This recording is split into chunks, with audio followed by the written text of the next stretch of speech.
হাত নাড়ায় লাভ নাই, আমি উঠে যাব। তাকায় থাকো আর কান খাড়া, আওয়াজ হবে না। হ্যাঁ, মাশাআল্লাহ, মাশাআল্লাহ, ঠিক আছে। আমরা দেখবো যে রাসূল সাল্লাল্লাহু আলাইহি ওয়াসাল্লাম এই পিসফুল কোএক্সিস্টেন্সের জন্য আমাদের কি শিখিয়েছেন, কি কি গাইডলাইন দিয়েছেন। আমরা 1, 2, 3, 4 করে এগুলো আপনাদের সাথে শেয়ার করব। আমি আপনাদের খেদমতে সূরাতুল আনআমের 108 নম্বর আয়াত তেলাওয়াত করেছি। এখানে আল্লাহ রাব্বুল ইজ্জা ওয়াল জালাল তিনি ইরশাদ করছেন, ولا تسبوا الذين يدعون من دون الله فيسبوا الله عدوا بغير علم كذلك زينا لكل أمة عملهم ثم إلى ربهم مرجعهم فينبئهم بما كانوا يعملون। رب العالمين বলেন, গোলাম ও আমার ইমানদার বান্দারা শোনো শোনো, ও আমার বিশ্বাসী বান্দারা শোনো শোনো। লা তাসুবুল্লাযীনা ইয়াদউনা মিন দুনিল্লাহ ফায়াসুবুল্লাহা আদওয়ান বিগাইরি ইলম। ও আমার বিশ্বাসী বান্দারা, যারা আল্লাহকে ব্যতি রেখে, আল্লাহকে বাদ দিয়ে অন্য উপাস্যকে ডাকে, দেবীর পূজা করে, তোমরা খবরদার তাদের গালি দিও না। আওয়াজ করে বলেন, কি দিও না? আল্লাহ বলেন, ও বিশ্বাসীরা শোনো, যারা আল্লাহকে বেছে রেখে দেবীর পূজা করে, অন্য উপাস্যের পূজা করে, তাদেরকে ডাকে, ওই দেবতাদেরকে তোমরা গালি দিও না। যদি ওই দেবতাদেরকে গালি দাও তাহলে ভুলবশত, শত্রুতাবশত তারা তোমাদের রব আল্লাহকে গালি দেবে, ঠিক কিনা? তোমরা যদি তাদের দেবতাদের গালি দাও, ওরা রেগে তোমার আল্লাহরে গালি দিবে, তাহলে আল্লাহরে গালি খাওয়ানোর কারণ হয়ে গেলাম আমি, ঠিক কিনা বলেন?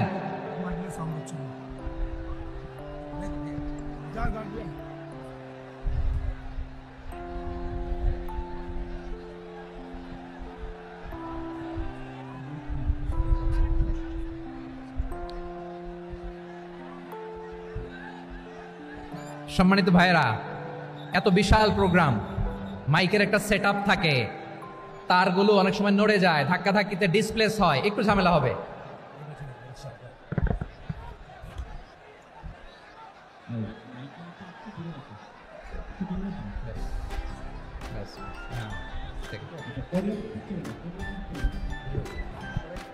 ঠিক আছে,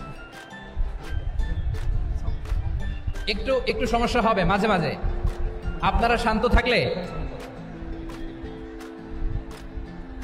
শান্ত থাকতে হবে। এইভাবে সাউন্ড নাই, এই নাই, এই বলতে বলতে আমার সময়ও নাই, উঠে যেতে হবে। এগুলো বোকামি। এই বিভাগীয় প্রোগ্রামগুলোতে যাই, চিৎকার চেঁচামেচি করে তোমরা আসো, সময় শেষ, আমাকে উঠে যেতে হয়। আমরা তো বঞ্চিত হলাম। গুরুত্বপূর্ণ অনেক কথা শোনাবো তোমাদের, অনেক। প্রিয় ভাইরা, আপনারা শান্ত হয়ে বসুন, শান্ত হয়ে।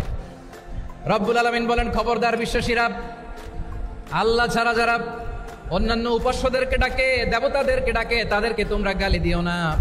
ওই সমস্ত দেবতাদেরকে যদি তোমরা গালি দাও তাহলে তারা আল্লাহকে গালি দিবে, ঠিক কিনা বলেন? আমরা দেবতাদের গালি দিলে ওরা আল্লাহকে গালি দিবে। রব্বুল আলামিন বলেন, খবরদার দেবতাদেরকে গালি দিও না, তাহলে ওরা তোমার রব আল্লাহরে গালি দেবে। প্রতিটি জাতির জন্য তাদের কাজকে আমি আল্লাহ সুশোভিত করে রেখেছি, তারা সবাই একদিন আমার কাছেই ফিরে আসবে। এরপর আমি রব্বুল আলামিন তাদের আমলনামা তাদেরকে জানিয়ে দেব। সুবহানাল্লাহ পড়ে। প্রিয় ভাইয়েরা, আল্লাহ তাআলা বলেছেন, খবরদার গালি দিও না। আদেশটা কার? আওয়াজ করে বলেন তো। হিন্দুদের দেবতা দেবদেবীদেরকে গালি দেওয়া যাবে না। আওয়াজ করে বলুন প্রিয় ভাইয়েরা, এই আদেশটা কার? এই আপনাদের গলার আওয়াজ। অন্য ধর্মের দেবতাদেরকে যে গালি দেওয়া যাবে না, এই আদেশটা কার? আরো জোরে বলুন, কার? গালি দিবেন কোন দেবতাকে? দিবেন? যদি দেন তাহলে ওরা আল্লাহরে গালি দিবে। তাহলে আল্লাহরে গালি খাওয়াইলো কে? আপনি, ঠিক কিনা বলেন? আমি আল্লাহকে গালি খাওয়ানোর কারণ হলাম, কারণ আমি যদি গালি না দিতাম ওরা আমার রবকে গালি দিত না। আওয়াজ করে বলেন, ঠিক কিনা? তাহলে প্রিয় ভাইয়েরা, ইসলাম আমাদেরকে শিখায়, সূরাতুল আনআমের 108 নম্বর আয়াত থেকে আমরা বুঝলাম, কোন ধর্মকে ছোট করা যাবে না। অন্য ধর্মকে ছোট করা মানে ইসলামকে ছোট করা। অন্য ধর্মের দেবতাকে গালি দেওয়া মানে আল্লাহকে গালি খাওয়ানো। আওয়াজ করে বলেন, ঠিক কিনা? খবরদার, এটা করা যাবে না। আর অন্য ধর্মের দেবতাকে যদি আপনি গালি দেন, ওরা ইসলাম থেকে দূরে সরে যাবে। যাও ইসলামের প্রতি আকৃষ্ট হয়েছিল আর কোনোদিন ইসলামের ধারে কাছে আসবে না। আওয়াজ করে বলেন ঠিক কিনা। এজন্য কখনো কোনোদিন অন্য ধর্মের দেবতাদেরকে গালি দেওয়া যাবে না। অন্য ধর্মের কোনো দেবতাদেরকে আমরা গালি দিব না, গালি দিব না, বরং ইসলামের beauty, the beauty of Islam, ইসলামের সৌন্দর্যকে আমরা তুলে ধরবো। আমরা যদি বিশ্বনবী সাল্লাল্লাহু আলাইহি ওয়াসাল্লামের জীবনের দিকে তাকাই, তাহলে আমি দেখব বিষ্ণু ইসলাম মক্কাতে কিংবা মদিনাতে অন্য ধর্মের লোকদের সাথে খুব পিসফুলি লাইফ লিড করেছেন। হোক মুশরিক, হোক খ্রিস্টান, হোক ইহুদি, বিশ্বনবী সবার সাথে মিলেমিশে ছিলেন। আলহামদুলিল্লাহ বলেন। ইসলাম হচ্ছে পিসফুল রিলিজিয়ান। অন্য ধর্মের প্রতি সহনশীলতার সবক ইসলাম আমাদেরকে দেয়। কিন্তু প্রতিটি মুসলিমের এটা মনে রাখতে হবে, আল্লাহর কাছে পছন্দনীয় গ্রহণযোগ্য ধর্ম, জীবনাদর্শ একটি, সেটা হচ্ছে ইসলাম। আওয়াজ করে বলেন, সেটা কি? লালমনিরহাটের ভাইরা আওয়াজ করে বলুন, আল্লাহর কাছে মনোনীত ধর্ম একটি, সেটা কি? এজন্য রব্বুল আলামিন বলেন, ইন্নাদ-দীনা ইনদাল্লাহিল ইসলাম, আল্লাহর কাছে মনোনীত গ্রহণযোগ্য অ্যাকসেপ্টেড ধর্ম মতাদর্শ একটা, সেটা হলো ইসলাম। ইসলাম ছাড়া অন্য কোনো ধর্ম যদি কেউ তালাশ করে, তার ওই ধর্ম আল্লাহ গ্রহণ করবে না। ومن يبتغي غير الإسلام دينا فلن يقبل منه وهو في الآخرة من الخاسرين. Whoever seek anything except Islam, that won't be accepted from him, and he will be loser in the day of judgment. কিয়ামতের দিন ইসলাম ছাড়া কেউ যদি অন্য কোনো ধর্ম তালাশ করেছে দুনিয়াতে, তার এই মতাদর্শ গ্রহণ করা হবে না, and he will be loser. সে হবে লুজার, ক্ষতিগ্রস্ত, হাই হাই কোম্পানির ম্যানেজার। ওর আমও শেষ, সালাও শেষ। আওয়াজ করে বলেন ঠিক কি না? এজন্য ইসলাম পেয়ে আমরা খুশি না বেজার? প্রত্যেক নামাজ শেষে আমরা আল্লাহরে বলি, আল্লাহ রাদিতু বিল্লাহি রাব্বা ওয়া বিল ইসলামি দীনা ওয়া বি মুহাম্মাদিন নাবিয়ান ওয়া রাসূলা। ও আল্লাহ, তোমারে রব হিসেবে পেয়ে আমরা খুশি। ও আল্লাহ, ইসলামকে ধর্ম হিসেবে পেয়ে আমরা খুশি। বিশ্বনবীকে আমাদের রাসূল পেয়ে আমরা খুশি। ঠিক কিনা বলে? ইসলাম ছাড়া অন্য কোনো ধর্ম আমরা গ্রহণ করব না। ঠিক কিনা বলেন? আল্লাহর কাছে অ্যাকসেপ্টেড রিলিজিয়ান একটা, সেটা ইসলাম। তো বিশ্বনবী সাল্লাল্লাহু আলাইহি ওয়াসাল্লাম মক্কাতে কিংবা মদিনাতে খুব পিসফুলি এক্সিস্ট করেছেন, যে কোনো ধর্মের সাথে মিলেমিশে চলেছেন। তার প্রমাণ আমরা যদি রাসূল সাল্লাল্লাহু আলাইহি ওয়াসাল্লামের বায়োগ্রাফির দিকে তাকাই, তাহলে দেখব তিনি মুশরিকদের সাথে পিস ট্রিটি করেছেন, শান্তি চুক্তি, পিস ট্রিটি, পিস এগ্রিমেন্ট। আপনারা হুদাইবিয়ার সন্ধির নাম শুনেছেন? আমার লালমনিরহাটের কলিজার টুকরা ভাইরা, হুদাইবিয়ার সন্ধির নাম আপনারা শোনেন নাই? 6ষ্ঠ হিজরিতে বিষ্ণু ঈসা ইসলাম মুশরিকদের সাথে এই ট্রিটি করেছেন, চুক্তি। কাদের সাথে? মুশরিকদের সাথে। আমরা তো মুসলমান বসতে পারি না, আমরা দুই মুসলিম ভাই একসাথে বসে চা খেতে পারি না, গল্প করতে পারি না। বিষ্ণু ঈসা ইসলাম মুশরিকদের সাথে ট্রিটি করেছেন, হুদাইবিয়ার সন্ধি।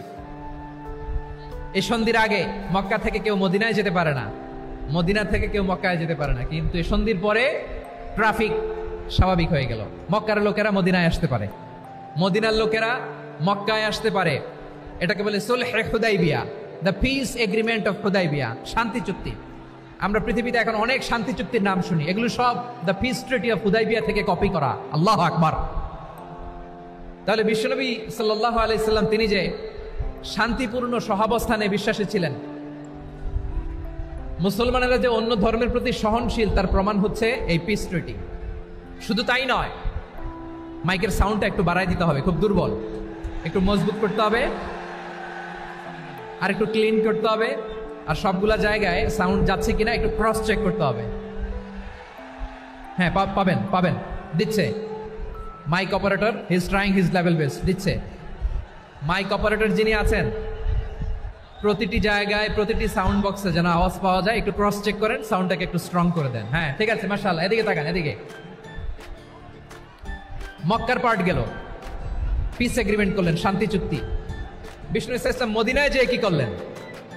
মদিনায় যে বিষ্ণু ইসলাম মদিনা চার্টার করলেন, মদিনা সনদ, সাহিফাতুল মদিনা, এটার বলে মদিনা চার্টার।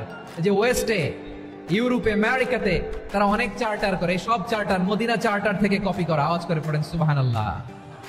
বিষ্ণু ইসলাম মদিনায় গেলেন, মদিনাতে মুসলিম, মুশরিক, ইহুদি, এই তিন ধর্মের লোক মিলে সব স্টেক হোল্ডার যারা আছে সবাইকে নিয়ে বিশ্ব ইসলাম মদিনা চার্টার করলেন, মদিনা সনদ পড়েন সুবহানাল্লাহ। শুধু তাই নয়, মক্কাতে বিশ্বনবী পিস এগ্রিমেন্ট করলেন, শান্তি চুক্তি মুশরিকদের সাথে। মদিনাতে যে বিশ্বনবী মদিনা চার্টার করলেন, মদিনা সনদ করলেন ইহুদিদের সাথে। আবার মদিনাতে বিশ্বনবী ইহুদিদের সাথে পিস ডায়ালগ করলেন, ইন্টারফেথ ডায়ালগ করলেন, আন্তধর্মীয় সংলাপ করলেন, যেই সংলাপের মূল ভিত্তি ছিল তাওহীদ। মূল ভিত্তি ছিল কি? তাওহীদ। বিশ্বনবী ইহুদিদেরকে ডাকলেন, আহ্বান করলেন, কুল ইয়া আহলাল কিতাবি তাআলাউ ইলা কালিমাতিন সাওয়াইন বাইনানা ওয়া বাইনাকুম আল্লা না'বুদা ইল্লাল্লাহ ولا نشرك به شيئا ولا يتخذ بعضنا بعضا أربابا من دون الله فإن تولوا فقولوا اشهدوا بأننا مسلمون سبحان الله পড়েন। বিশ্বনবী মদিনার ইহুদিদের ডেকে বললেন, ও ইহুদিরা শোনো শোনো, আসো এমন একটা আদর্শের প্রশ্নে আমরা একত্রিত হই যে আদর্শের প্রচার তোমাদের নবীরাও করেছে, আমিও করি। যে আদর্শের কথা তোমাদের পবিত্র ধর্মগ্রন্থগুলোতে আছে, আমার কোরআনেও আছে, সেটা হলো তাওহীদ।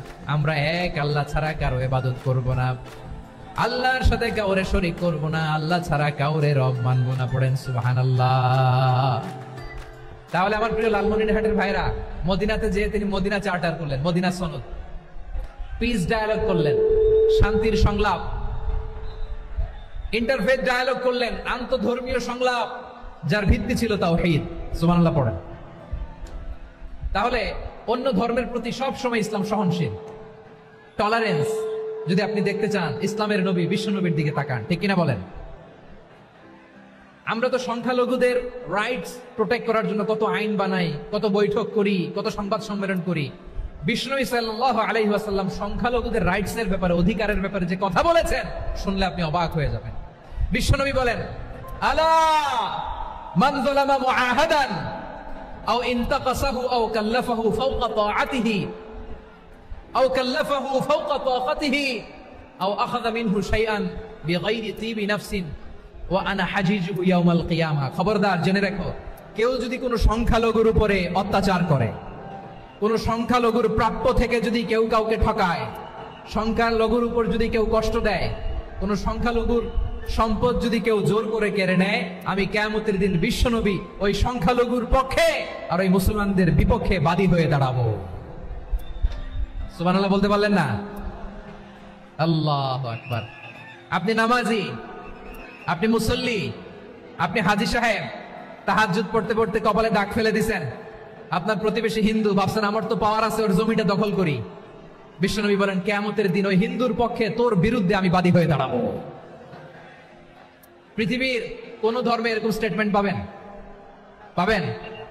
আপনি ভাবছেন আপনি নামাজ পড়লে হাজী সাহেব কপালে দাগ ফেলায় দিলে আপনি সেলসেলে জান্নাতে চলে যাবেন না? খবরদার। বিশ্বনবী বলেন, কোন সংখ্যালঘুর উপর যদি কেউ আক্রমণ করে, তার প্রাপ্য তাকে না দিয়ে যদি তাকে ঠকায়, তার উপর জুলুম করে, তার সম্পদ যদি কেড়ে নেয়, আমি নবী, তুমি মুসলিম হইতে পারো, মুসল্লি হইতে পারো, তার পক্ষে তোমার বিপক্ষে আল্লাহর দরবারে বাদী হয়ে দাঁড়াবো। আচ্ছা লালমনিরহাটের ভাইরা, কথা বুঝতে পারলে আওয়াজ করে উত্তর দেন। বিশ্বনবী যদি কারো বিপক্ষে দাঁড়ায় কিয়ামতের দিন, আই রিপিট, আমি আবারও বলছি, বিশ্বনবী যদি কিয়ামতের দিন কারো বিপক্ষে দাঁড়ায়, ও তো সেলসেলায়া জান্নাতি, তাই না? জান্নাতি না? যে নবীর সুপারিশ ছাড়া জান্নাতের গেটও দেখা যাবে না, ওই নবী যদি বলে তোর বিপক্ষে আমি বাদী হয়ে দাঁড়াবো, ওই জান্নাতে আর ঢোকার কোন সুযোগ আমাদের থাকবে? এখানেই শেষ না আমার প্রিয় লালমনিরহাটের ভাইয়েরা, এখানেই শেষ নয়। বিশ্বনবী বলেন, মান কাতালা মুআহাদান, বুখারীর বর্ণনা, মান কাতালা মুআহাদান লাম ইয়ারাহ রাইহাতাল জান্নাহ। কেউ যদি, কোন মুসলিম যদি অন্যায়ভাবে কোন সংখ্যালঘুকে হত্যা করে, কোন হিন্দুকে হত্যা করে, কোন বৌদ্ধরে হত্যা করে, অন্যায়ভাবে কোন মুসলিম যদি কোন সংখ্যালঘুরে হত্যা করে, জান্নাতে যাওয়া তো দূরের কথা, ওই মুসলিম জান্নাতের ঘ্রাণও পাবে না। সেই বুখারীর বর্ণনা, মান কাতালা মুআহাদান লাম ইয়ারাহ রাইহাতাল জান্নাহ ওয়া ইন্না রিহাহা লা ইউজাদু মিন মাসিরাতি 40 আমা। যে জান্নাতের ঘ্রাণ 40 বছর দূরের রাস্তা থেকেই পাওয়া যায়। সুবহানাল্লাহ পড়েন। প্রিয় ভাইরা, এখান থেকে জান্নাতে পৌঁছতে লাগবে 40 বছর। এত দূর। কত বছর? সবাই বলেন কত বছর? এখান থেকে জান্নাতে পৌঁছতে লাগবে 40 বছর। এত দূরে থাকতেই জান্নাতের ঘ্রাণ আপনার নাকে এসে ধাক্কা মারবে। বিষ্ণু বলেন, যে ব্যক্তি কোন সংখ্যালঘুকে হত্যা করে জান্নাতের ঘ্রাণ তো পাবেই, জান্নাতে তো ঢুকতে পারবেই না, জান্নাতের ঘ্রাণও তার নাকে লাগবে না। পড়েন নাউযুবিল্লাহ। তাহলে সংখ্যালঘুদের ব্যাপারে ইসলামে অধিকার দেয়া আছে না নাই? লালমনিরহাটের ভাইয়ের আওয়াজ করে বলেন, আমার সংখ্যালঘু হিন্দু ভাইদের রাইটস, অধিকার আমাদের ইসলামে প্রোটেক্টেড আছে না নাই? এখানেই শেষ না। বিষ্ণু ইসলাম আপনার অমুসলিম প্রতিবেশীর সাথে ভালো আচরণ করতে বলেছে। আমাদের হয় না এটা মুসলিম পাড়া ওটা বৌদ্ধ পাড়া, হয় না? অনেক সময় হয় না এটা আমাদের মুসলিম পাড়া ওইটা হিন্দু পাড়া, এরকম আছে না নাই? লালমনিরহাটে নাই না? আছে? হিন্দু যদি আপনার প্রতিবেশী হয় কি করবেন? ওরে কষ্ট দিবেন নাকি? কেন? ও তো হিন্দু, ও তো আমার আল্লাহরে ডাকে না, ওরে কষ্ট দিলে জায়েজ হবে না? খবরদার। বিষ্ণু ইসলাম বলেন, মান কানা ইউমিনু বিল্লাহ ওয়াল ইয়াউমিল আখির ফালিউকরিম জারাহ। যে আল্লাহ বিশ্বাস করে আর আখিরাতে বিশ্বাস করে সে যেন প্রতিবেশীর সাথে ভালো আচরণ করে। সুবহানাল্লাহ। কলিজা জুড়ায় যায় না আমার নবীর কথাগুলো শুনলে? যে আল্লাহ বিশ্বাস করে, যে আখিরাতে বিশ্বাস করে সে যেন প্রতিবেশীর সাথে ভালো আচরণ করে। এখানে বলছে মুসলিম প্রতিবেশী বলছে, নামাজি প্রতিবেশী বলছে, আল্লাহওয়ালা প্রতিবেশী বলছে না। প্রতিবেশী আস্তিক হোক নাস্তিক হোক, প্রতিবেশী মুমিন হোক মুশরিক হোক, প্রতিবেশী হইলেই তার সাথে ভালো আচরণের দরকার আছে না নাই? আমার প্রিয় লালমনিরহাটের ভাইয়েরা, বিষ্ণু ইসলাম ওনার ইহুদি প্রতিবেশীদের দেখাশোনা করতেন। আওয়াজ না শোনা যাক, আমারও তো দেখা যায়, আমারও তো দেখা যায়। তাকায় থাকেন, তাকায় থাকলে সওয়াব হবে। কোরআনের কথা যেখান থেকে হয় এদিকে তাকায় থাকলেই বরকত। তাকায় থাকেন।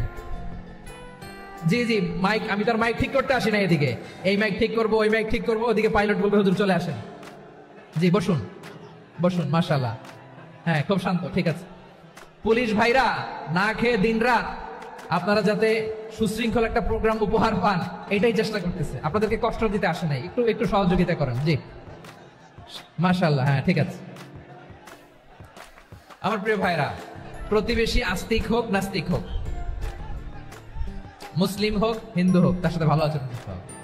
বিষ্ণু ইসলাম ওনার ইহুদি প্রতিবেশীর বাসায় যেতেন। কোন প্রতিবেশী? ইহুদি। আওয়াজ করে বলেন কোন প্রতিবেশী? ইহুদি। এক ইহুদি কিশোর বিষ্ণু ইসলামের খেদমত করতে, ইহুদি ছেলে আমার নবীর খেদমত করতো, তারা ছিল নবীর প্রতিবেশী। তো অনেকদিন হয় ইহুদি ছেলেটা আসে না। বিষ্ণু খুঁজলেন ঘটনা কি, একটা ইহুদি ছেলে না আমার খেদমতে আসতো, ছেলেটা কই? খোঁজ নিয়ে জানলেন ছেলেটা অসুস্থ। বিষ্ণু ইসলাম ওই ইহুদির বাড়িতে চলে গেলেন ওই ছেলেটাকে দেখা করার জন্য, ভিজিট করার জন্য। সুবহানাল্লাহ পড়বেন না? গেলেন, যে দেখে ইহুদি ছেলেটা মুমূর্ষ, জান জান যায় যায় ভাব, বিছানায় পড়ে আছে, তার বাবা দাঁড়ানো। বিশ্বনবী তার মাথার পাশে বসলেন, মাথায় হাত বুলিয়ে দিলেন, আর ছেলেটাকে বললেন আসলিম, হে ইহুদি ছেলে আসলিম, ইসলাম ধর্ম গ্রহণ করো। তো ছোট্ট ছেলে ভাবে আমরা ইহুদি, এখন ইসলাম ধর্ম গ্রহণ করলে আব্বা যদি বকা দেয়, ফানাযারা ইলা ওয়াজহি আবি, ছেলেটা তার বাবার চেহারার দিকে তাকালো, দেখে আব্বা কি কয়। আব্বা যদি বলে তাইলে ইসলাম ধর্ম গ্রহণ করবে। ইহুদি ছেলেটা তার বাবার দিকে যখন তাকালো, ওর বাবা বলে আতি আবুল কাসিম, আবুল কাসিম যা বলে তাই করো। আবুল কাসিম হচ্ছে বিষ্ণু ইসলামের একটা কুনিয়াত, উপনাম। আমার রাসূলের বড় ছেলের নাম ছিল কাসিম।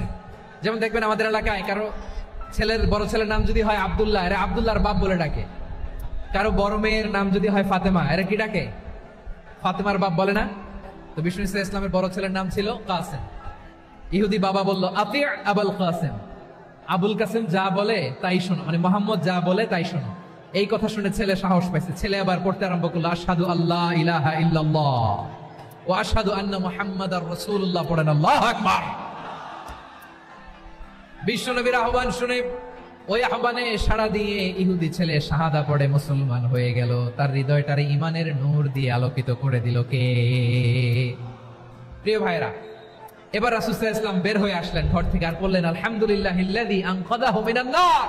প্রশংসা সে আল্লাহর যে আল্লাহ জাহান্নামে চলে যাচ্ছিল প্রায়, এমন একটা লোককে মুহূর্তের মধ্যে কালিমায়ে শাহাদাতের বদৌলতে জান্নাতি বানায় দিলেন। আওয়াজ করে পড়েন সুবহানাল্লাহ। এই হাদিস থেকে আমরা কি শিখলাম? What is the moral of the story? এক নম্বর স্টোরি হলো, প্রতিবেশী ইহুদি হোক হিন্দু হোক, যাবেন, সুসম্পর্ক রাখবেন, উপহার দিবেন, বিপদে পাশে দাঁড়াবেন।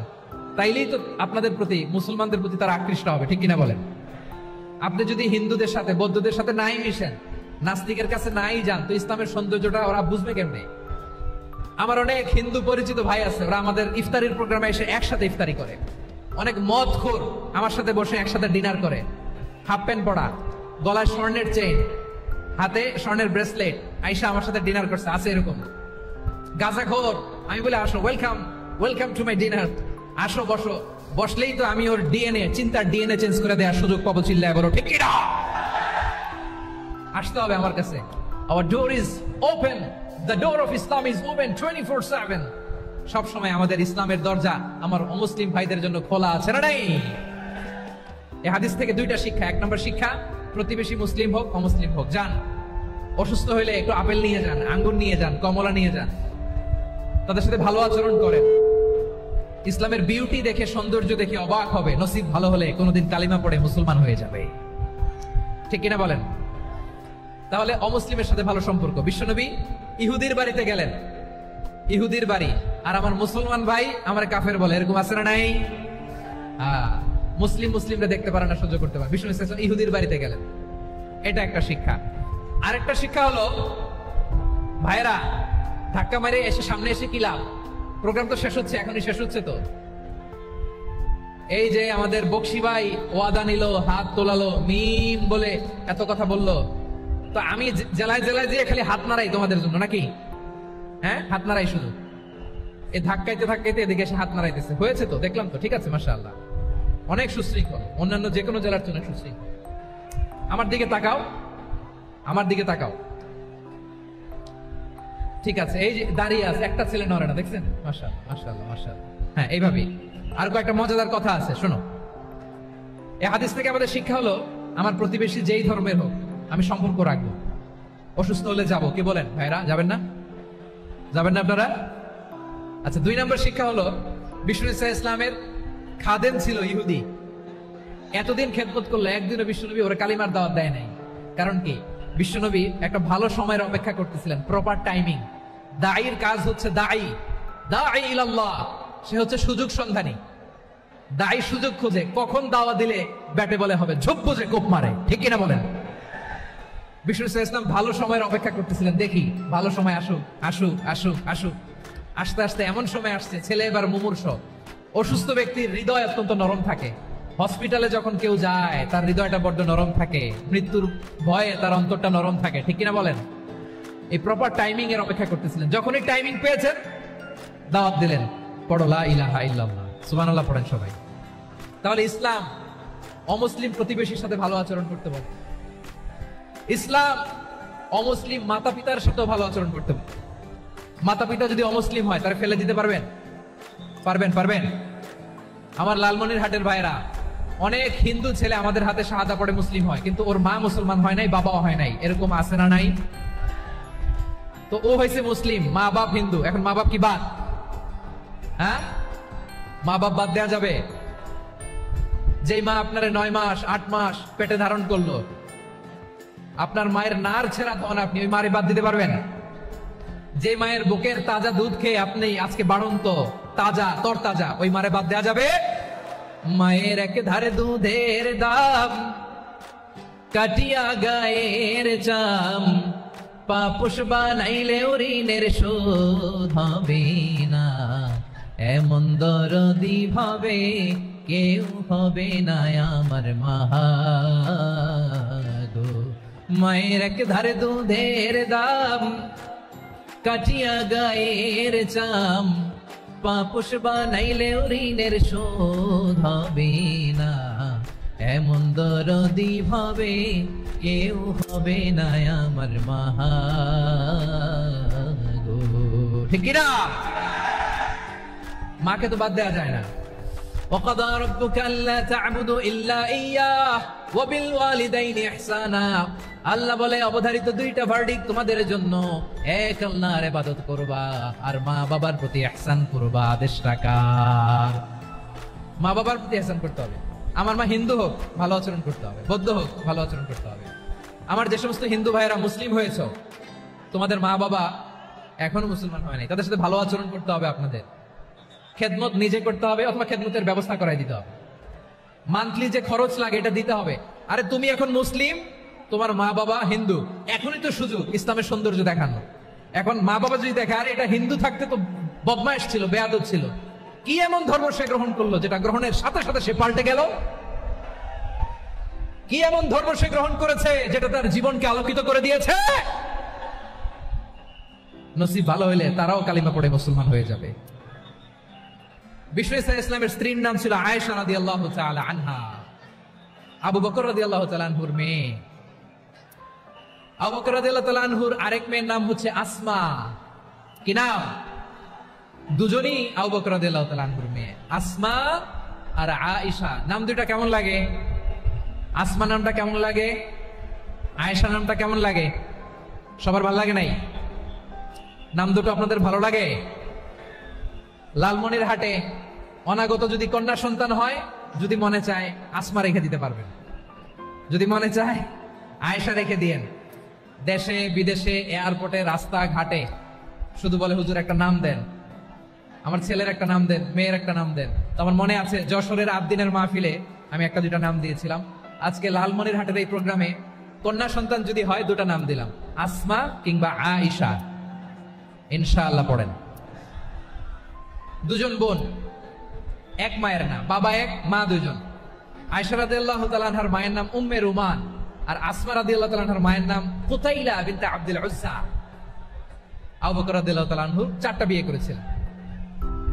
তো একই ঘটনা ঘটেছে এই ফ্যামিলিতে। আসমা ইসলাম ধর্ম গ্রহণ করে মুসলিমা, কিন্তু তার মা কুতাইলা মুশরিকা। আই রিপিট, বোঝার জন্য আমি আবারও বলি, আসমা রাদিয়াল্লাহু তাআলা আনহা মুসলিমা, আর আসমার মা কুতাইলা, আওয়াজ করে বুঝে থাকলে বলেন, আসমার মা মুশরিকা। তার মানে মেয়ে মুসলিম, মা অমুসলিম। ভেজাল আছে না নাই? কিন্তু কুতাইলা আর ধৈর্য ধারণ করতে পারে না। নার ছেড়া ধন, কলিজার টুকরা ধন, কলিজার টুকরা সন্তান। আসমারে দেখতে বড্ড মন চায়। সাইয়েদনা আসমা রাদিয়াল্লাহু তাআলা আনহা মক্কা থেকে হিজরত করে মদিনায় চলে গেলেন। হুদাইবিয়ার পর যখন মক্কা মদিনা ট্রাফিক স্বাভাবিক হলো, মক্কার লোক মদিনায় যায়, মদিনার লোক মক্কায় আসে। কুতাইলা কলিজার টুকরা সন্তান আসমারে দেখার জন্য কিছু উপহার নিয়ে বিশাল মরু পথ পাড়ি দিয়ে মক্কা থেকে মদিনায় যায়। সুবহানাল্লাহ বলেন। এখন মা আসছে মেয়ের সাথে দেখা করতে, মেয়ে তো আর দেখা দেয় না। মেয়ে ভাবছে আমার মা তো মুশরিকা, অপবিত্রা, তার সাথে কি দেখা দেয়া যাবে? বিশ্ব নবীর দরবারে চলে গেলেন। সুবহানাল্লাহ বলেন। কি সৌভাগ্যবান ছিল তারা, মাসলা জানার দরকার হলেই নবীর দরবারে চলে যেত। ঘরে বউয়ের সাথে ঝগড়া হলে নবীর দরবারে চলে যেত। অনেক সাহাবী বলে আমার পেটে ক্ষুধা লাগলো আমি নবীর কাছে চলে যেতাম, কারণ নবীর চেহারার দিকে তাকালেই আমার পেটের ক্ষুধা মিটে যেত। সাইয়েদনা আসমা রাদিয়াল্লাহু তাআলা আনহা বিশ্ব নবীর কাছে চলে গেলেন, যে বললেন ইয়া রাসূলুল্লাহ ইয়া হাবিবাল্লাহ ইন্না উম্মি কাদিমাতুন ইলাইয়া ওয়া হিয়া রাগিবা। আমার মা মক্কা থেকে অনেক দূর মরুর পথ পাড়ি দিয়ে উপহার সামগ্রী নিয়ে মদিনায় আমার সাথে দেখা করতে এসেছে গো নবী। আমার জানতে বড্ড ইচ্ছে হয় আমি আমার মুশরিকা মাখা করতে পারবো কিনা। আফা আসিলুহা, আগে যেমনি আমি আমার মায়ের সাথে ভালো আচরণ করতাম, যেমনি আমি আমার মায়ের সাথে সদাচরণ করতাম গো নবী, এখন আমি মুসলিমা, মা মুশরিকা, এখনো কি আগের মতো সদাচরণ করতে পারবো নাকি? বিশ্বনবী বললেন নাম সিলিহা, হ্যাঁ রে আসমা, অবশ্যই অবশ্যই, আগে ঠিক যেমন তুমি তোমার মায়ের সাথে ভালো আচরণ করতে, এখনো তেমনি আগের মতো ভালো আচরণ করবা। আওয়াজ করে পড়েন সুবহানাল্লাহ। কি ইসলাম আমরা পেয়েছি! কত ব্রড মাইন্ডেড আমাদের ইসলাম, কত ওপেন মাইন্ডেড ইসলাম, কত ওপেন আপ করতে পারে, চিন্তা করতে পারেন। বিশ্বনবী বললেন হ্যাঁ অবশ্যই, নাম সুলিহা, আগে যেমনি ভালো আচরণ করছো আসমা, এখন ওইরকমই করো, পারলে আরো বাড়াই করো। সুবহানাল্লাহ বলেন। তাহলে আমার যে হিন্দু ভাইরা, হিন্দু বোনেরা, ইমানের বদৌলতে দৌলতে আপনি ধন্য হয়েছেন, আপনার আম্মা আব্বা এখনো মুসলমান হয় নাই, তাদের জন্য দোয়া করেন। তাদের জন্য দোয়া করেন, আল্লাহ যেন তাদেরকেও ইমানের দৌলত দান করে। আমরা সবাই পড়ি আমিন, আরো জোরে পড়েন আমিন। এখন বলেন, ইসলাম কি ন্যারো মাইন্ডেড রিলিজিয়ন না ব্রড মাইন্ডেড? লালমনিরহাটের যুবক ভাইরা আওয়াজ করো, ইসলাম কি ন্যারো মাইন্ডেড না ব্রড মাইন্ডেড? কতটা ব্রড মাইন্ডেড দেখেন। বিশ্বনবী সাল্লাল্লাহু আলাইহি সাল্লাম অমুসলিমরা যদি নবীকে উপহার দিত, ওই উপহারও বিশ্বনবী গ্রহণ করতেন। সুবহানাল্লাহ পড়েন। আপনার অমুসলিম বন্ধু যদি উপহার দেয়, সেটাও আপনি নিতে পারবেন, যেটা নেওয়া জায়েজ। কিন্তু আপনার বন্ধু যদি আপনার মদের বোতল দেয়, নিতে পারবেন? হ্যাঁ, মদের বোতল দিলে পারবেন না। আপনার বন্ধু যদি আপনার পর্ক দেয়, পর্ক, শুকরের গোশত মিশ্রিত কোনো খাবার, ওটা নিতে পারবেন না। হালাল যে কোনো জিনিস নিতে পারবেন। বিশ্বনবী সাল্লাল্লাহু আলাইহি ওয়াসাল্লাম অমুসলিমদের দেয়া হাদিয়া গ্রহণ করতেন। কেমন নবী ছিলেন? আমার নবীরে চিনে নেন, আমার নবীর অ্যাটিটিউড জেনে নেন। বিশ্বনবী সাল্লাল্লাহু আলাইহি ওয়াসাল্লাম যখন কোন জনপদে যেতেন, 3টা অপশন নিয়ে যেতেন। প্রিয় ভাইয়ের আওয়াজ করে বলতে হবে, কোন জনপদে গেলে আমার নবীর অপশন থাকতো কয়টা? আমার মতো 3 আঙ্গুল উঁচু করে দেখান আর বলুন, আমার নবী কোন জনপদে গেলে কয়টা অপশন নিয়ে যেতেন? 1 নাম্বার অপশন আসলিম তাসলাম। নতুন এলাকায় গেলে বলতেন আসলিম তাসলাম, ইসলাম ধর্ম গ্রহণ করো, শান্তিতে থাকবা, আমার ভাই হয়ে যাবো, আমরা ভাই ভাই। ইসলাম মানো, আমরা ভাই ভাই। অপশন নাম্বার কত? 1। যদি বলে না ইসলাম মানবো না, ওকে, অপশন নাম্বার 2, মুসলিম হওয়ার দরকার নাই, লা ইকরাহা ফিদ্দিন, ইসলামে কোনো বাড়াবাড়ি নাই। খ্রিস্টান আছো থাকো, বৌদ্ধ আছো থাকো, ইহুদি থাকতে চাও থাকো, কিন্তু আমরা যেহেতু রিজিওনাল সুপার পাওয়ার, আমাদের আন্ডারে থাকো, ট্যাক্স দিয়া থাকো, এটা বলে জিজিয়া। আলেম যারা আছেন বুঝবেন, এটা আরবিতে কি বলে? জিজিয়া। You pay us the tax, we will give you the security. তোমরা ট্যাক্স দিবা, আমরা সিকিউরিটি দিব, আমাদের আওতায় থাকবা, কেউ তোমাদেরকে আক্রমণ করতে পারবে না, আমরা নিরাপত্তা দিব। সুবহানাল্লাহ বলেন। এটা অপশন নাম্বার কত? আচ্ছা, বুঝে থাকলে বলেন, 1 নাম্বার অপশন কি ছিল? ইসলাম। ইসলাম মানো শান্তিতে থাকবা, ভাই ভাই, আমরা ভাই ভাই। অপশন নাম্বার 2, ট্যাক্স দাও, আমরা নিরাপত্তা দিব, মুসলিম হওয়া লাগবে না। এখন 1 নাম্বারও মানে না, 2 নাম্বারও মানে না, মুসলিম হবে না, ভালো, খ্রিস্টান থাকো, ট্যাক্স দাও, আমরা সিকিউরিটি দিব না, এটাও মানি না। বিষ্ণু বলেন, তাহলে তলোয়ার আমাদের আর তোমাদের মাঝে ফয়সালা করবে। মুসলিমও হবে না, ট্যাক্স দিবা, নিরাপত্তা দিব, আমরা সুপার পাওয়ার, আমাদের আন্ডারে থাকবে, এটাও না। তাহলে তোমাদেরকে তো আমরা বিশ্বাস করতে পারি না, কখন না কখন বিশ্বাসঘাতকতা করো, কার সাথে মিলে হাত মিলাও, তলোয়ার আমাদের মাঝে ফয়সালা করবে। তখন তিনি জেহাদের সশস্ত্র সংগ্রামের ঘোষণা দিতেন। সুবহানাল্লাহ পড়েন। দেখেন, পশ্চিমারা জেহাদকে এইভাবে চিত্রায়িত করে না। ওরা জেহাদ বলতে বোঝায় তলোয়ার, হাত কাটো, গলা কাটো না। জেহাদ সশস্ত্র সংগ্রাম 3 নম্বরে। অধিকাংশ ক্ষেত্রেই বিশ্বনবীর সুন্দর আচরণ দেখে, আরে আমার নবীর যে নুরানি চেহারা, অনেকে তো কেবল সির্ফ চেহারাটা দেখেই কালিমা পড়ে মুসলমান হয়ে গিয়েছে। যারা মুসলিম হয় নাই, তারা তাদের ইসলামেই বলবৎ ছিল, ট্যাক্স দিয়ে ইসলামের আন্ডারে ছিল। যারা এটাও মানে নাই, ওইটাও মানে নাই, তাদের বিরুদ্ধে জেহাদ। বিষ্ণু ইসলাম 7ম হিজরিতে যখন খায়বার বিজয়ের পরে ইসলাম রিজিওনাল সুপার পাওয়ার হিসেবে আত্মপ্রকাশ করলো, বিশ্বনবী চিঠি লিখলেন অন্যান্য সুপার পাওয়ারের কাছে, রাষ্ট্রীয় চিঠি লেখে এক রাষ্ট্রপ্রধান আরেক রাষ্ট্রপ্রধানের কাছে। ঠিক কিনা বলেন? জানেন না আপনারা? এই যে 24-এর ছাত্র নাগরিক অভ্যুত্থানে, এই অভ্যুত্থান যখন শুরু হয়, আমি তখন সাউথ আফ্রিকাতে, একটা স্ট্যাটাস দিয়েছিলাম, কোটা না হয় গোটা দেশ সংস্কার করা লাগবে। শুধু বাংলাদেশ নয়, সারা বিশ্বের বাংলা ভাষাভাষী লোকেরা এই আন্দোলনের সাথে সমর্থন তারা করেছে, এটাকে সাপোর্ট করেছে, তারা সমর্থন দিয়েছে। আমাদের ইউনাইটেড আরব আমিরাতের বাংলাদেশি ভাইরা, তারা সেখানে রাস্তায় নেমে এসেছিল, জানেন? ওইখানে ডেমনস্ট্রেশন করা যায় না, সেখানকার সরকার তাদেরকে যাবজ্জীবন দিয়েছিল। তখন আমাদের এই যে প্রধান উপদেষ্টা ডক্টর মোহাম্মদ ইউনূস সরাসরি G2G বলে, এটারে G2G, government to government, G2G, উনি চিঠি লিখলেন যে তাদেরকে, ইউর হাইনেস, হে সম্মানিত আমির, আপনি আমার এই চিঠির কারণে আমার সম্মানে এই 53 জন বাংলাদেশিকে মাফ করে দেন। এই চিঠির বদৌলতে বেকসুর খালাস পেয়ে গিয়েছিল আমাদের ভাইরা। জানেন না এই ঘটনা আপনারা? তাহলে গভর্নমেন্ট টু গভর্নমেন্ট চিঠি দেওয়া হয়। 7ম হিজরিতে বিষ্ণু ইসলাম সব সুপার পাওয়ারের কাছে চিঠি দিলেন, রোমান সম্রাটের কাছে, পারস্য অধিপতির কাছে, মিশরের অধিপতির কাছে, সবার কাছে চিঠি লিখলেন। চিঠির ভাষা ছিল এরকম, মিন মুহাম্মাদিন রাসূলিল্লাহ ইলা মুকাওকিস আযীমিল কিবত, মুহাম্মদ রাসূলুল্লাহর পক্ষ থেকে মিশরের বাদশার কাছে, আসলিম তাসলাম, ইসলাম মানো শান্তিতে থাকবা, সালামুন আলা মান ইত্তাবাআল হুদা, শান্তি তার জন্য যে হেদায়েতের অনুসরণ করে। সুবহানাল্লাহ পড়েন। তো এই চিঠি অনেকে ভালোভাবে রিসিভ করেছে, অনেকে এই চিঠি পাওয়ার পরে নবীর কাছে আবার ইন রিটার্ন উপহার পাঠিয়েছে। কি পাঠিয়েছে? উপহার। মিশরের বাদশাহ মুকাউকেস তিনি বিশ্বনবীকে বিশাল এক উপহারের ডালি পাঠিয়েছেন। মিশরের বাদশাহ মুকাউকেস ছিলেন ধর্মে খ্রিস্টান। লালমনিরহাটের ভাইয়েরা আওয়াজ করে বলেন, মিশরের বাদশাহ ধর্মে কি ছিল? খ্রিস্টান। কি উপহার দিয়েছিল আমার নবীকে? শুনতে মনে চায়? আওয়াজ নাই লালমনিরহাটের গলায়, শুনতে মনে যায়? 1000 স্বর্ণ মুদ্রা, 1000 স্বর্ণ, দুইটা খ্রিস্টান দাসী, একজনের নাম মারিয়া বিনতে শামউন আল কিবতিয়া, আরেকজনের নাম সিরিন বিনতে শামউন আল কিবতিয়া। একজন খ্রিস্টান দাস 20 থান কাপড় জামা বানানোর জন্য, আমরা নবী যেন সেলাই করে জামা বানাতে পারে এজন্য 20 থান কাপড়, 20 থান ফাইন গার্মেন্ট। সুবহানাল্লাহ পড়বেন না? এরপরে একটা গাধা যেটার নাম ছিল উফাইর, আর একটা খচ্চর এটার নাম ছিল দুলদুল। খচ্চর চিনেন? গাধা আর ঘোড়ার ক্রসিং এ যে প্রাণীটা দুনিয়াতে আসে এটার খচ্চর বলে। তো এই যে সুপার পাওয়ার খ্রিস্টান বাদশার কাছে নবী চিঠি লিখলেন, ওই খ্রিস্টান বাদশা আমার নবীকে উপহার দিল। বিশ্বনবী এই উপহারগুলো সানন্দে গ্রহণ করেছে। সুবহানাল্লাহ পড়বেন না? তাহলে অমুসলিম কেউ যদি আপনাকে উপহার দেয়, হালাল উপহার হলে আপনি গ্রহণ করতে পারবেন। অনুরূপভাবে পারস্যের বাদশা রোম সম্রাট বিশ্বনবীকে উপহার পাঠিয়েছেন, আমার নবী সবগুলো উপহার গিফট গ্রহণ করেছেন। সুবহানাল্লাহ বলেন। তাহলে প্রিয় লালমনিরহাট আওয়াজ করে বলুন, ইসলাম কি ন্যারো মাইন্ডেড রিলিজিয়ন না ব্রড মাইন্ডেড? আম্মা জান আয়েশার কাছে মাসালা জানতে চায় মেয়েরা, হে আম্মা জান, অগ্নি উপাসকেরা তাদের ঈদের দিন নওরোজের সময় আমাদেরকে পাখি দেয়, নেওয়া যাবে? উনি বললেন, ওরা জবাই করে দিলে নেওয়া যাবে না, কিন্তু ওরা যদি ফলমূল এরকম খাবার দেয় এগুলো নেওয়া যাবে।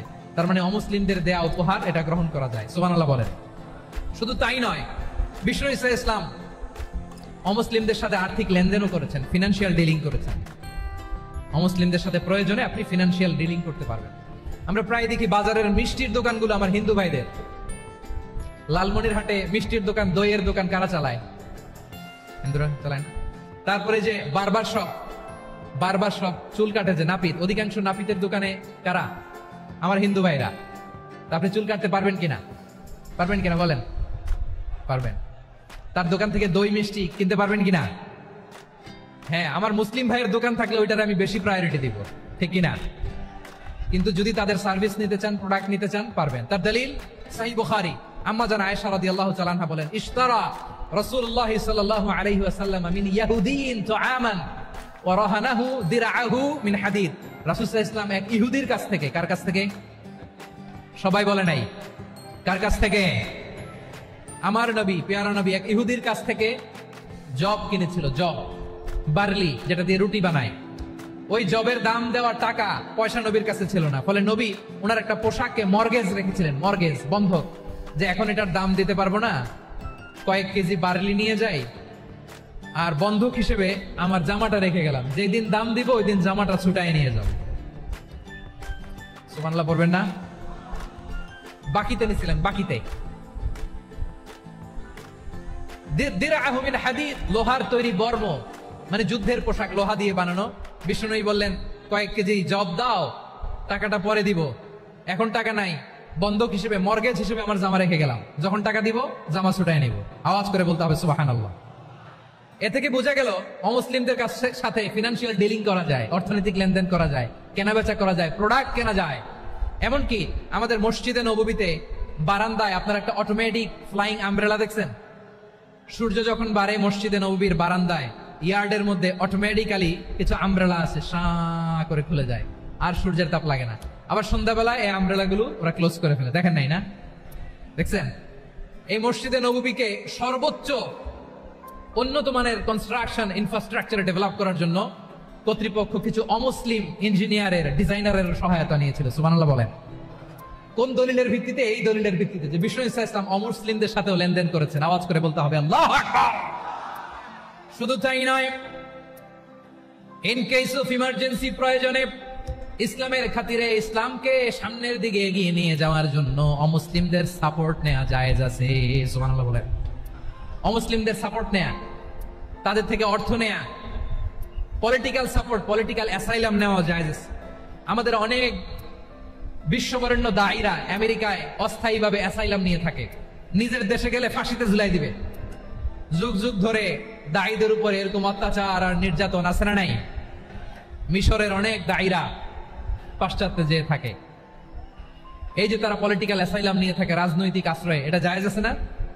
এটা যে জায়েজ আছে তার প্রমাণ স্বয়ং বিশ্বনবী সাল্লাল্লাহু আলাইহি ওয়াসাল্লাম পলিটিক্যাল সাপোর্ট নিয়েছিলেন অমুসলিমদের কাছ থেকে। সুবহানাল্লাহ বলেন। খুব মজাদার একটা ঘটনা, শুনবেন?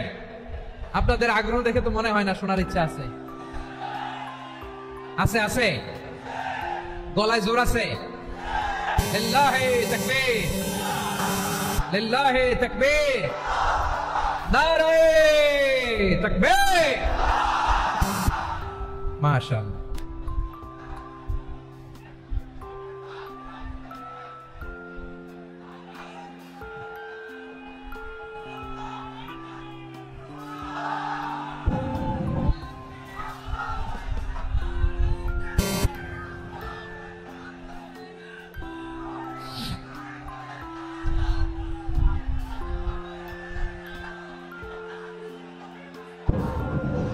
মাশাআল্লাহ মাশাআল্লাহ। থামুন থামুন আমার ভাইরা, বিশ্বনবীর বয়স তখন প্রায় 51 বছর। কত বছর? বিশ্বনবীর সবচেয়ে কাছের মানুষ খাদিজা রাদিয়াল্লাহু তাআলা আনহা ইন্তেকাল করেছেন। বিশ্বনবী বড্ড কষ্ট পেলেন, হৃদয়টা ভেঙে খান খান। যিনি ঘরের ভেতরে বিশ্বনবীকে সান্ত্বনা দিতেন, ভালোবাসা দিতেন, বাইরে গেলে কুরাইশরা বকাঝকা করে, অত্যাচার করে, কিন্তু আম্মা জান খাদিজা রাদিয়াল্লাহু তাআলা আনহা ঘরটারে এমন শান্তির নীর বানায় রেখেছেন, এই ঘরের ভিতরে ঢুকলে বিশ্বনবীর কলিজাটা ঠান্ডা হয়ে যেত। এজন্য রব্বুল আলামিন বলেন, খাদিজা, ও আমার বান্দি খাদিজা, জান্নাতে এমন স্পেশাল একটা ঘর আমি তোমার জন্য রেডি করে রেখেছি। ওই ঘরের মধ্যে কোনো আওয়াজ নাই, ওই ঘরের মধ্যে কোনো নয়েজ নাই, ওই ঘরে কোনো বিশৃঙ্খলা নাই। কারণ মক্কার জমিনে আমার নবী কুরাইশদের বিশৃঙ্খলা, নয়েজ আর ঝামেলাগুলোকে উপেক্ষা করে যখন তোমার ঘরের ভিতরে ঢুকতো, ঘরটারে তুমি শান্তির নীর, ঠান্ডা, নীরব, নিস্তব্ধ, নিঝুম আর শান্তির নীর বানিয়ে রেখেছো। এজন্য জান্নাতে স্পেশাল একটা শান্তির নীর আমি তোমারে উপহার দেব। ওই প্রিয়তমা স্ত্রী খাদিজা ইন্তেকাল করলেন, বিশ্বনবীর হৃদয় ভেঙে খান খান। আবার ওনার চাচা আবু তালেব ইন্তেকাল করলেন, যিনি পলিটিক্যাল শেল্টার দিতেন নবীকে। কে দিতেন? আবু তালেবের ভয়ে, বিশ্বনবীর এই চাচার ভয়ে কোন মুশরিক নবীর গায়ে হাত দেওয়ার সাহস পায় নাই। এখন স্ত্রীও নাই, চাচাও নাই, নবীকে আশ্রয় দেওয়ার কেউ নাই।